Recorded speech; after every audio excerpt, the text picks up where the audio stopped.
तो दोस्तों स्वागत करते हैं एक बार फिर से हमारे YouTube चैनल सुमति माइंड में। क्या आपको पता है आज से लगभग 50 साल पहले हमारे देश में एक ऐसे बाबा हुए जिन्हें भक्त हनुमान जी का अवतार मानते हैं, जिनके चर्चे केवल देश में ही नहीं बल्कि विदेशों में भी हैं।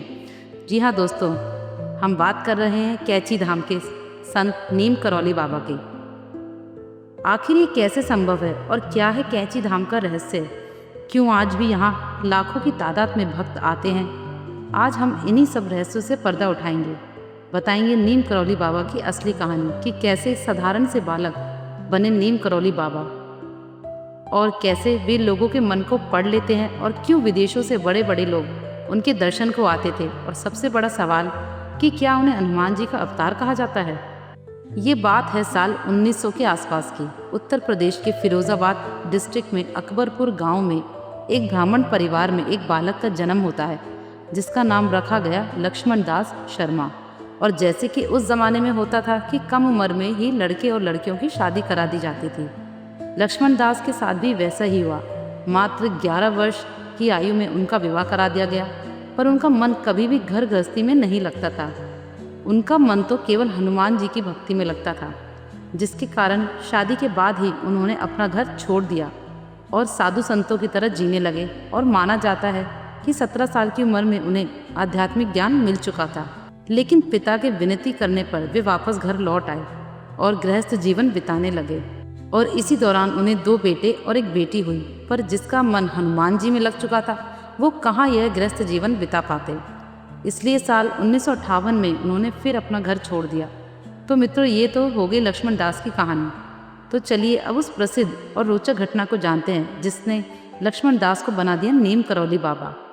यह कहानी बताई थी रिचर्ड अल्बर्ट ने, जिन्हें बाबा ने रामदास नाम दिया था। उनके अनुसार एक बार की बात है, बाबा ट्रेन में सवार होकर कहीं जा रहे थे, पर उनके पास टिकट नहीं थी। इस पर टीटीआई ने उन्हें ट्रेन से उतार दिया। बाबा को जबरन उतारने के बाद मानो ट्रेन ने चलने से मना ही कर दिया हो। ड्राइवर की लाख कोशिशों के बावजूद ट्रेन नहीं चल रही थी। इसके बाद पूरी ट्रेन की जांच पड़ताल भी हुई, पर कोई गड़बड़ी नहीं मिली, परंतु फिर भी ट्रेन चलने का नाम नहीं ले रही थी। तब ट्रेन में बैठे एक आदमी ने सुझाव दिया कि जिस बाबा को इस ट्रेन में जबरन उतारा गया है उन्हें वापस बैठा लिया जाए, तो शायद ये ट्रेन चल सके। माना जाता है तब सबकी विनती पर बाबा ट्रेन में चढ़ने के लिए मान गए, पर उन्होंने 2 शर्तें रखी। पहली शर्त कि रेलवे कर्मचारी आगे से सभी साधु संतों का सम्मान करेंगे, और दूसरी कि इस जगह पर यानी कि जहां ट्रेन रुकी है वहां एक रेलवे स्टेशन का निर्माण कराया जाए। उस समय रेलवे के अफसरों ने उनकी बात मान ली और बाबा को वापस ट्रेन में चढ़ा लिया, जिसके बाद मानो जादू सा हो गया और ट्रेन चल पड़ी। उस समय बाबा ने मजाक में कहा था कि भला मेरे ट्रेन में चढ़ने से यह ट्रेन कैसे चल पड़ी। वैसे मित्रों, जहाँ ये ट्रेन रुकी वह जगह थी उत्तर प्रदेश के फर्रुखाबाद डिस्ट्रिक्ट एक छोटे से गांव की। उस गांव का नाम था नीम करौली, और तब से ही बाबा लक्ष्मण दास को नीम करौली बाबा कहा जाने लगा। माना जाता है कि बाबा को लोगों के दुखों का पहले से ही ज्ञान था।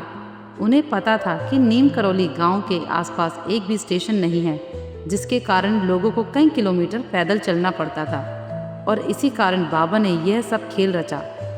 तो दोस्तों, इस तरह लक्ष्मण दास बन गए नीम करौली बाबा। बाबा की श्रद्धा केवल हनुमान जी में थी और लोगों का मानना है कि वही हनुमान जी के अवतार थे। अब यह बात कितनी सच है ये तो नहीं पता, पर कुछ लोग यह भी दावा करते थे कि उनकी परछाई में उन्हें कभी कभी पूर्ण सा दिखाई देता था। पर बाबा ने ये कभी भी यह बातें स्वीकार नहीं की। यहाँ तक कि जब भी कोई उनके पैर छूने आता तो वे मना कर देते थे और कहते कि पैर छूने हैं तो हनुमान जी के छुओ, मैं तो बस उनका एक साधारण सा भक्त हूँ। नीम करौली बाबा के इस सादगी को देखकर लोग उनके दीवाने हो जाते थे। बाबा नीम करौली हनुमान जी के बहुत बड़े भक्त थे, और माना जाता है कि उन्होंने उनके लिए 13 सालों तक एक गुफा में तपस्या भी की थी, जिसके बाद उन्हें हनुमान जी की तरह कुछ सिद्धियां प्राप्त हुई। इन सिद्धियों के बल पर वह एक ही टाइम में एक से अधिक जगह पर उपस्थित रह सकते थे, अपनी हाइट घटा बढ़ा सकते थे, भविष्य देख सकते थे और लोगों के माइंड्स को भी पढ़ सकते थे। परंतु नीम करौली बाबा ने कभी भी ये बातें स्वीकार नहीं की। लेकिन उनकी कहानियाँ इतनी मशहूर हैं कि उन्हें झुटलाया भी नहीं जा सकता। तो चलिए हम उन्हीं की कुछ कहानियों को जानते हैं। एक समय नीम करौली बाबा अपनी दाढ़ी बनवाने नाई के पास गए हुए थे। उस समय वह नाई काफ़ी दुखी था। बाबा ने उससे पूछा कि क्या बात है, तुम दुखी क्यों हो? तब नाई ने दुख भरे स्वर में कहा कि बाबा, मेरा बेटा 3 दिनों से घर नहीं आया है। वह काम की तलाश में गया था और अभी तक उसका कुछ अता पता नहीं है। हमने सब जगह ढूंढ लिया पर उसका कहीं पता नहीं चला। इतना सुनते ही बाबा वहाँ से उठकर चले गए। नाई आश्चर्यचकित हो गया क्योंकि उनकी दाढ़ी भी अभी पूरी नहीं हुई थी। उनकी दाढ़ी पर अभी भी साबुन की झाग लगे हुए थे। पर फिर वो 2 मिनट बाद बाबा वापस आ गए और अपनी दाढ़ी बनवाई। इसके बाद जब नाई अपने घर गया तो उसका बेटा घर वापस आ चुका था। यह देखकर वह खुश हो गया और पूछा कि कहाँ था इतने दिनों तक। तब उसके बेटे ने कहा कि पिताजी, मैं तो काम की तलाश में काफ़ी दूर निकल गया था। आखिर में देखा कि मेरे पास वापस लौटने के लिए पैसे ही नहीं थे। तभी एक बाबा आए, मोटी चादर ओढ़े हुए, जिनकी दाढ़ी के बालों पर साबुन लगी हुई थी। उन्होंने मुझे कुछ पैसे दिए और तुरंत घर जाने को कहा। नाई समझ गया कि वह और कोई नहीं बल्कि नीम करौली बाबा ही थे। पर वह सोचकर भी हैरान थे कि बाबा केवल 2 मिनट के लिए ही गए थे और आखिर इतने कम समय में इतनी लंबी दूरी कैसे तय की जा सकती है।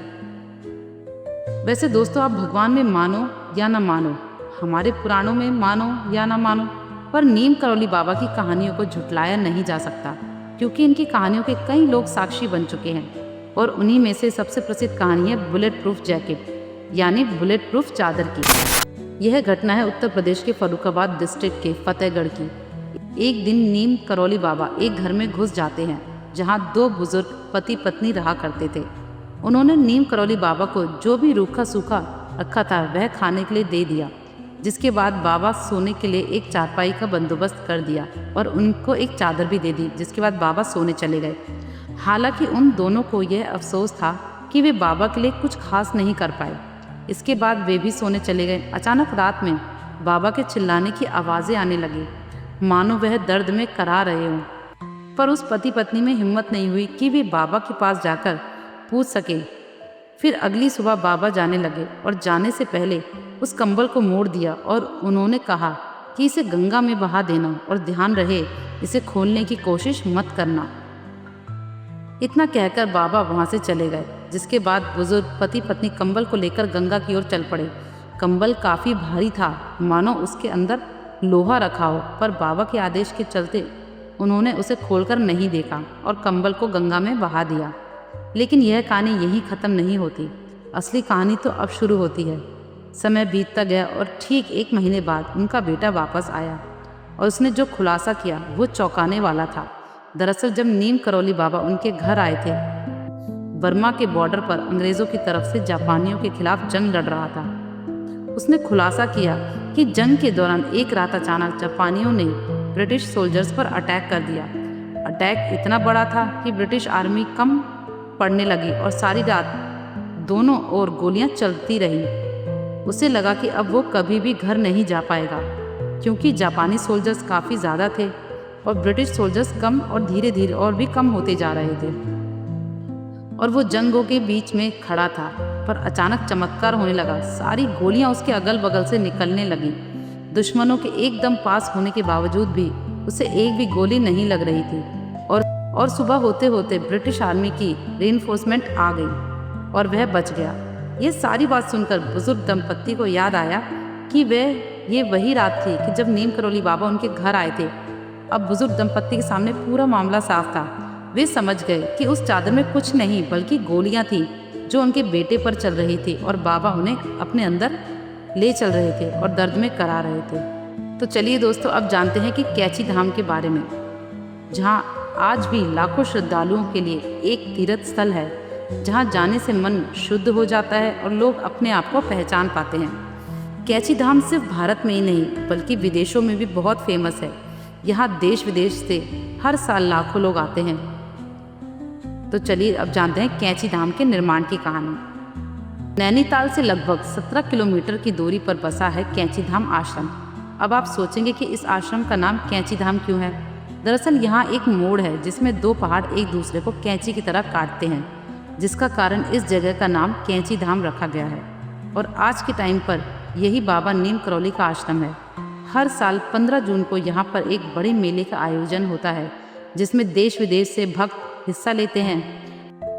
ये सारी कहानियाँ तो खत्म होने से रही, इसलिए चलिए अब हम जानते हैं नीम करौली बाबा के आश्रमों और उनकी आखिरी पलों के बारे में, जो काफ़ी ज़्यादा रोचक हैं, जिसे सुनकर आप भी चौंक जाएंगे।